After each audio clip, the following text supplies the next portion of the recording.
Mort de Bernard Pivot. Qui est son petit-fils autiste Antoine, dont il ne parlait qu'à demi-mot? Comme l'a annoncé sa fille Cécile Pivot, Bernard Pivot s'est éteint ce lundi 6 mai. L'écrivain était le grand-père d'un jeune homme autiste, Antoine. Bernard Pivot est décédé ce lundi 6 mai à l'âge de 89 ans. C'est sa fille Cécile Pivot qui a annoncé la disparition du célèbre écrivain. L'homme de lettres avait effectué un parcours brillant.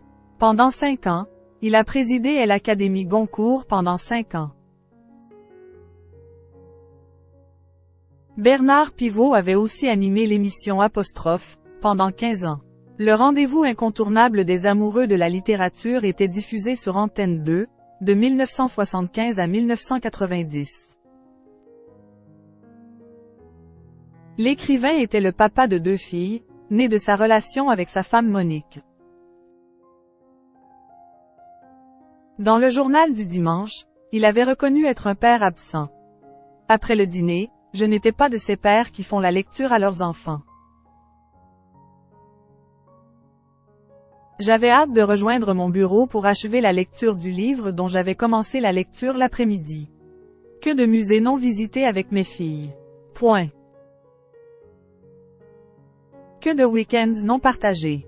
Que de fous rires perdus.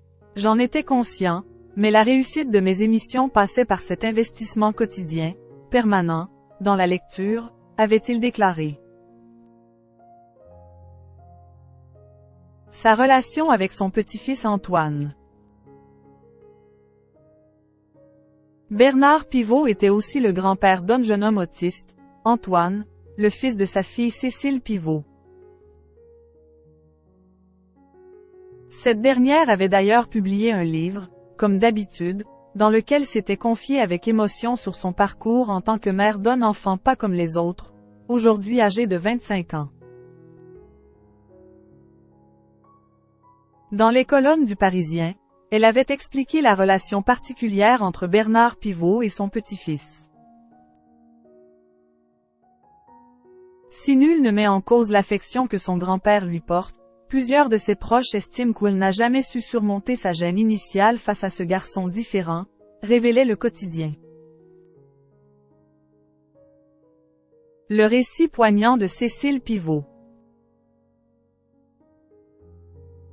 Malgré cette relation spéciale, Bernard Pivot avait salué le récit de sa fille. C'est pour elle le récit émouvant de 21 ans de vie commune avec son fils autiste. D'une belle écriture fluide, elle raconte l'incompréhension, les luttes, les douleurs, les joies aussi, d'un amour contrarié et très fort, avait-il écrit à l'époque. Malade depuis plusieurs années, Bernard Pivot s'était retiré de la vie publique, à cause de ses problèmes de santé.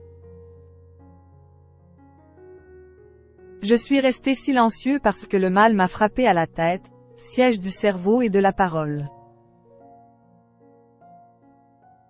Mieux vaut alors se taire en attendant que la mémoire se recharge et que la pensée refleurisse, avait-il révélé dans le journal du dimanche, avant d'expliquer qu'il avait décidé d'arrêter la télévision pour devancer ce qui serait inexorablement arrivé. La lassitude du public.